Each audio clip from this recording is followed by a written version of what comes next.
President YARADUA'S brother compiles NYSC ransoms relationship advisory for CORP members. Welcome to the news.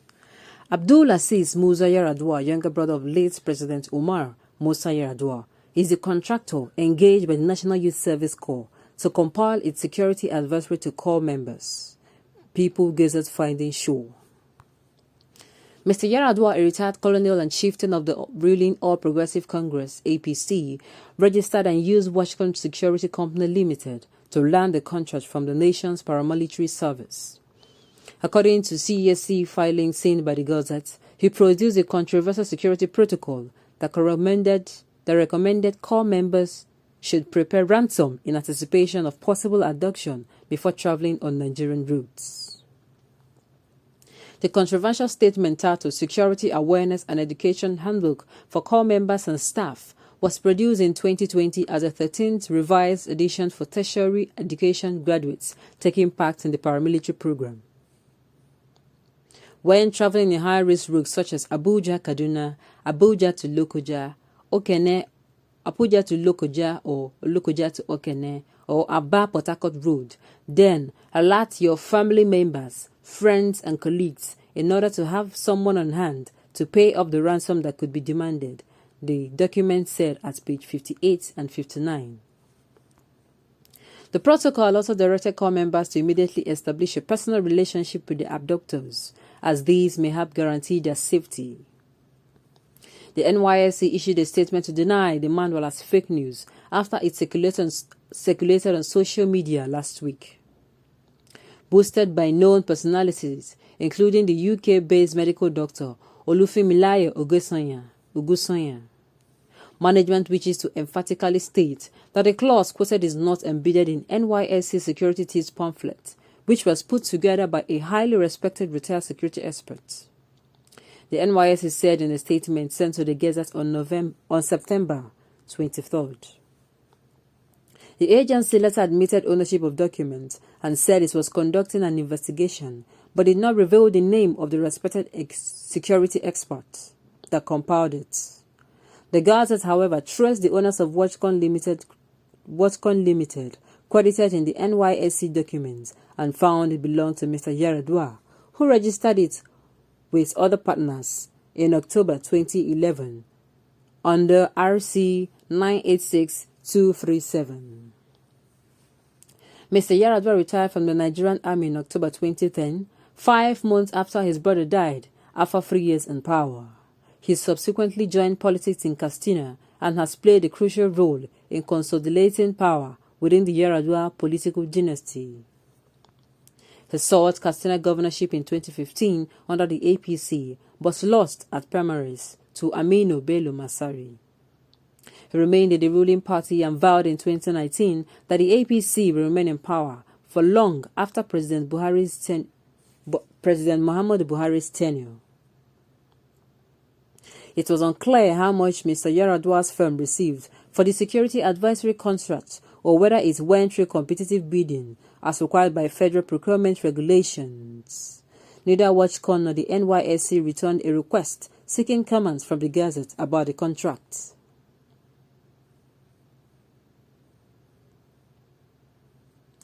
The advisory had met nationwide condemnation. It also elicited outrage among CORP members who have fallen prey to kidnappers along Nigerian highways in recent years, with many losing their lives in the process.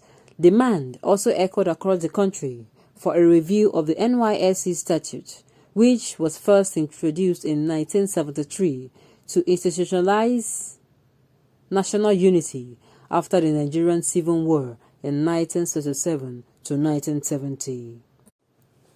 This is quite alarming. It is even scary. What is really going on? That, oh my goodness, that if you are traveling among some certain roads, that means, what does it mean? If these things are happening now and somebody is telling you to beware, you will know, but this particular thing happened years back. It is not, oh my goodness. This is not fair. This is not fair. Oh, this is not fair at all. The late President YARADUA did not do such. He did not do such when he came into power. Oh, this is the height of injustice. To think that this happened years back and was registered, and it was not found out till now, it's even more scary. So does it mean everything has been planned from years back? Ha, my goodness. These are people's children. These are people's children that we are talking about. People innocently go for their youth service in order to serve their fatherland, and you're putting them at risk.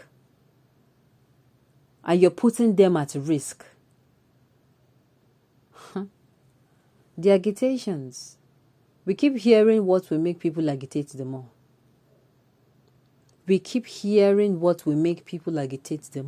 This is the height of it. This is the height of injustice. Even telling them to form a personal relationship with the abductors. How does this sound? When he was thinking about this, I don't want to believe he was in his right state of mind. How do you come out and say this? How? And you even... Oh my goodness. This is so wrong. This is the height of the injustice we have in this country. With every breaking day, it is a sad news. We Nigerians, it has been so long that we had a good news that we are going to applaud the government for. It has been so long. This insecurity, this banditry, the kidnapping, the abductions, and unemployment, the continuous skyrocketing of prices, and all the non-employment. It has been ages since Nigerians experienced peace and heard good news. And you are still saying, somebody is still saying that Nigeria should not be divided and should remain indissoluble. That's a lie. That's a lie. It can't happen. If I am going to be seen as committing a crime for the sake of the banditry that has been happening, for the sake of this kind of a news, that this thing was even on the pages of our children's, our sisters and our brothers' NYSC pamphlet, that they should prepare a ransom. So somebody going to school to serve the nation now is now a crime. Really? If it is happening now that your family member is telling you to be safe, be safe. Oh my goodness. This is rather unfair. This is not accepted. Not accepted in a democratic system of government. And since the government has refused, rather, it has want to keep marginalizing the common man, to want to keep to silence us, we are going to say no.